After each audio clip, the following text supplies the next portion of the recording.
Nu va pats stebiu mūsų naują kietmedžių šeimos narį. Čia yra tali, afrikietiškas kietmedis, vienas įdomiausių ir geriausių savo kokybę, ką gali Afrika pasiūlyti.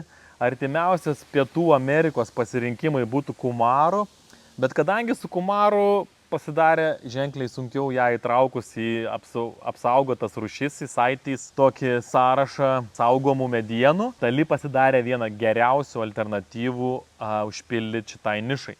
Kaip matom su tali, ko reiktų iš jos tikėtis, spalva varijuos. Bus tamsiai rudos, bus tokios labiau auksinės, su pilka, sakyčiau, ir netgi gali būti va tokios šviesiai rudos beigės spalvos.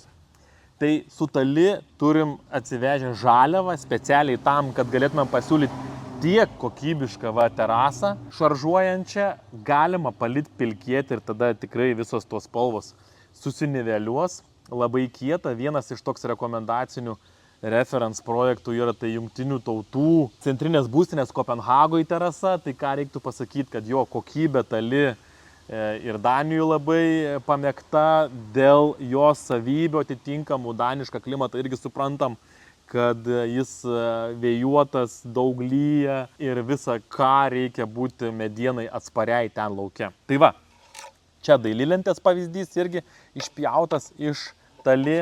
Gal netgi daugiau ir matom su tali fasado tos įdomios įvairovės negu grindų, bet žinoma, pirmiausia, tai terasinė lenta.